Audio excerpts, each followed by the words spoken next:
everyone, it's Michelle and welcome back to the Royal Daily Tea. So if you're a huge Downton Abbey fan like myself, I have some news for you.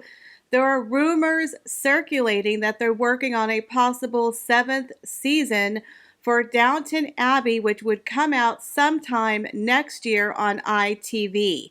Now, the producers have not commented, but there's rumors running around. They're already casting for the new season, as well as bringing back the old cast members. So I will keep you posted if I have any more details.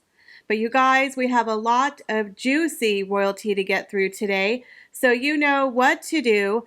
Sit back and relax, grab yourself a beverage, and let's get into the Royal Daily Tea. Well, happy 19th wedding anniversary to King Felipe VI and Queen Letizia of Spain. They were married on May 22nd, 2004 in the Almudena Cathedral in Madrid.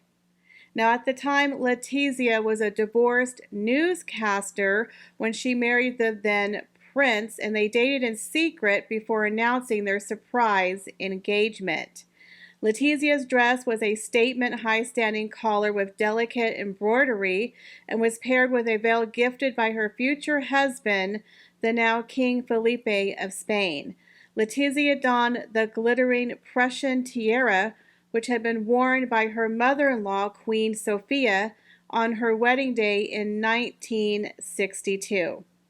Now, I've always been fascinated, as you know, with the Spanish royals. I find Letizia to be very glamorous, and she's done a fine job as queen. Although she's had a rough start, as we all know, King Juan Carlos abdicated in 2014, so I don't think they expected to be king and queen so soon. Now, if you're not aware, I am obsessed with royal weddings, engagement rings, the whole lot, and I do have a 3-part series on my other YouTube channel, Royal Daily Tea History and Fashion, called the Royal Bride series. Now, that one you can just go over and check out if you want to learn about wedding dresses, some of the royals, their engagement rings, and I plan to add another one to the series on wedding day tiaras, because most royal brides don a tiara that has a lot of tradition on their wedding day. Queen Rania of Jordan is brimming with happiness and delight. She took to her official Instagram to share some beautiful and emotional photographs ahead of her son's wedding. Now, her daughter, Princess Iman, just tied the knot in March, and she was an absolutely beautiful bride. Now she's preparing for her eldest son, Crown Prince Hussein, to marry his longtime fiancé, Rajwal Al Saif, a Saudi architect, on the 1st of June. Now, they're planning to get married in the beautiful palace of Zahran in Oman. Now, they threw the bride the official henna party, which is their version of a bachelorette or a bridal shower, and she looked absolutely stunning in her beautiful outfit. Now, their upcoming wedding is going to be a who's who, with a large number of royals from around the world expected to attend. They have confirmed the attendance of Crown Prince Frederik and Crown Princess Mary of Denmark, Crown Princess Victoria and Prince Daniel of Sweden, Crown Prince Haakon of Norway, and Princess Hosaka and Princess Chisago of Japan. Now, it is not yet known if any of the British royals will be in attendance, so we'll have to wait and see. But she looked absolutely stunning in her traditional outfit, so congratulations, and I'm very excited to the countdown of the future wedding. Prince William has paid a visit to one of 2022 Earthshot Prize winners and sustainable packaging startup Notpla, the winner of the award for Build a Waste-Free World. The royal is in Hackney Wick to see how the business has scaled up since its big win last November. Now, the startup won due to its plastic-free consumer packaging products, which are all made from seaweed and plants. One product involved in its innovation is plastic-lined takeaway boxes and cutlery. So the founders of Notpla showed William around their product portfolio where he could see the vital role that Notpla plays in minimizing the use of single-use plastics. So far, Notpla has replaced almost 3 million units of single-use plastic from entering the environment. Now, looking to the future, the team are also in conversation with various potential sporting partners to bring their sustainable packaging to stadiums across the UK. That's amazing. I really hope they get that deal. I love the fact that Prince William is so involved in Earthshot, and they're really doing a lot of good for us and the future. Now, this is an amazing story, and this is one of the main reasons why I love Sophie, the Duchess of Edinburgh. Meghan Markle, are you listening? Listen up. Sophie is a woman who is using her platform correctly. She is making positive and real change in the world for feminist rights. She is a woman activist who quietly works behind the scenes and doesn't make it about herself.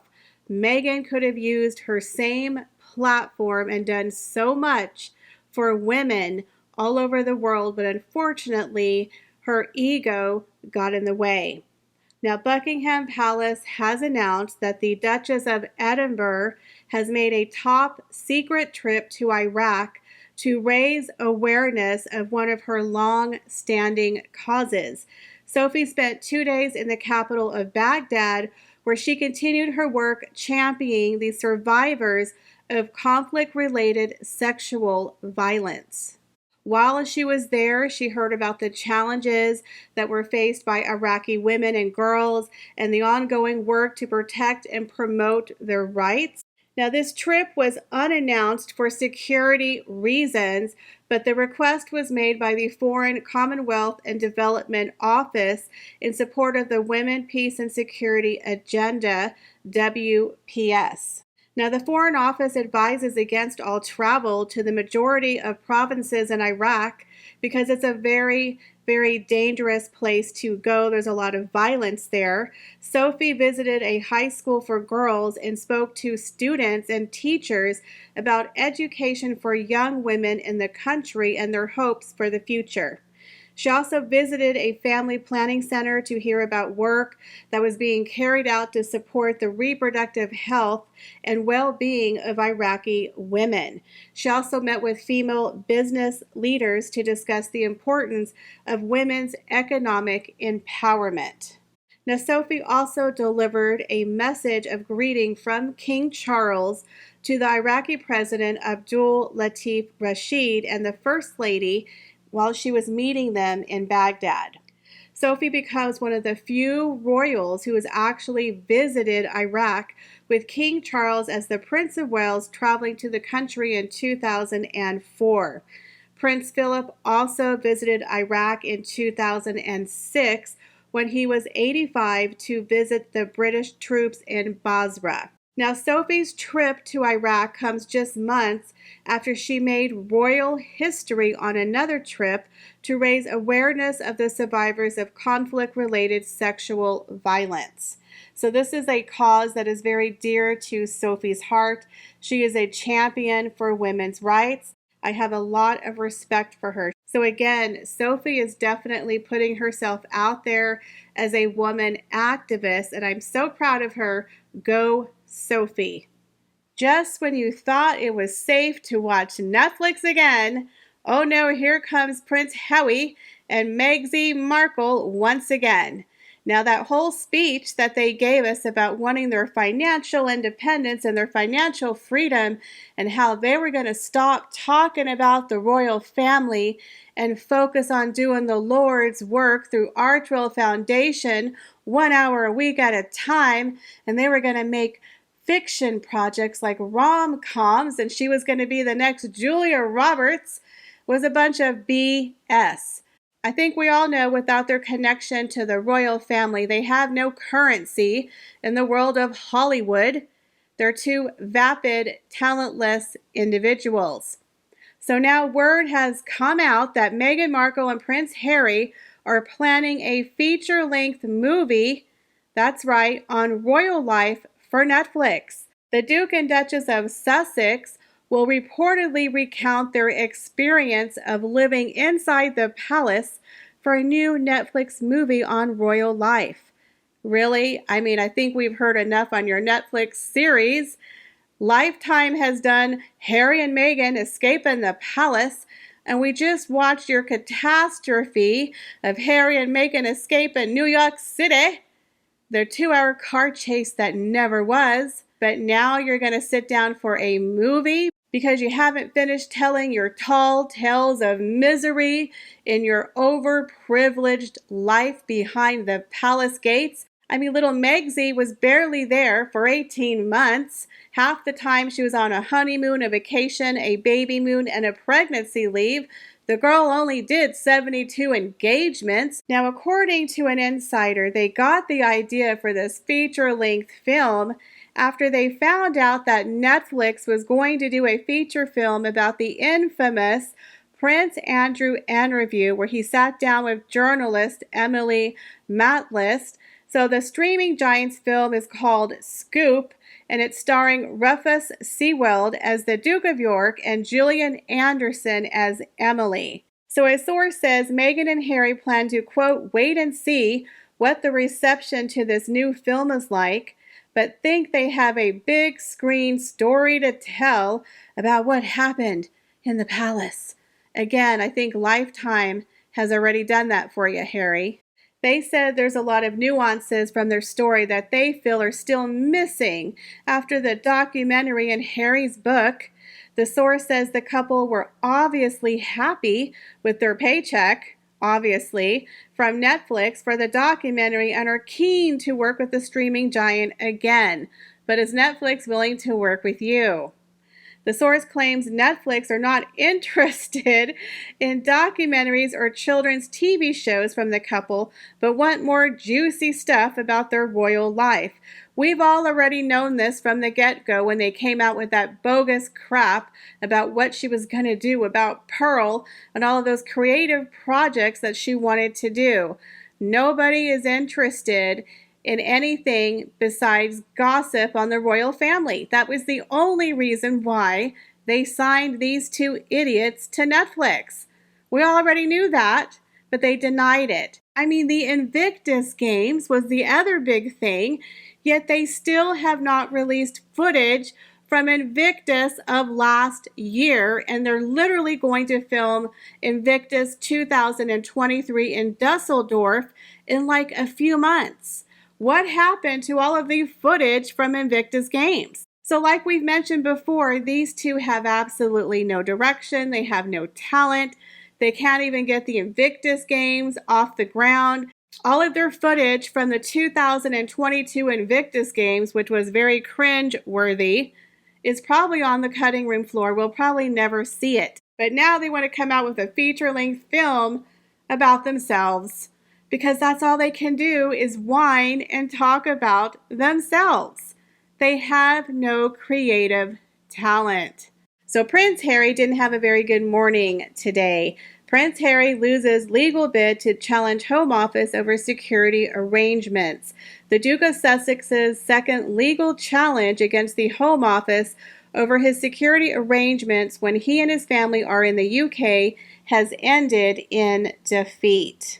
Now, the Duke of Sussex was seeking the go-ahead to secure a judicial review. He was unhappy at a decision that was made that would not allow him to pay privately for his security. He was told no, that he no longer qualified for this protection after him and his wife left for America 3 years ago. Now, the Home Office decided that the royal would no longer be receiving personal Met protection while in Britain, even if he covered the cost himself. But the High Court today has ruled that the prince could not also seek a judicial review over whether to let him pay for the specialist officers, even if it's out of his own pocket. A judge at a hearing earlier this month was asked by Harry's legal team to allow the Duke to bring a case over decisions that were taken by the Home Office and the Executive Committee for the Protection of Royalty and Public Figures. But the Home Office opposing Harry's claim said Ravac considered it was, quote, not appropriate for wealthy people to buy protective security. So again, Harry, in his sense of entitlement, once a prince, always a prince, he really needs to understand that it's not just about him. This decision was about the public interest, that if Harry would be allowed to do so, then any rich person or celebrity would also be allowed to do so, and we can't let that happen. A barrister for the Home Security previously told London's Royal Courts of Justice that the Duke's offer to pay for Met Police protection would set an unacceptable precedent. Exactly. So now that Harry has lost his bid to pay for armed police guards, he could possibly be paying a very large legal fee, up to £500,000. Now, this court case has costed the UK taxpayers over £300,000. So Harry definitely should have to pay that back. This will be a very important lesson for the sue-happy Sussexes to quit with these frivolous lawsuits. And I really do hope that the judge makes him pay every last penny. So Meghan Markle was a complete no-show to last night's Gracie Awards. It's very shocking that Meghan Markle missed an opportunity to pick up yet another bogus award and to honor us with another word salad speech.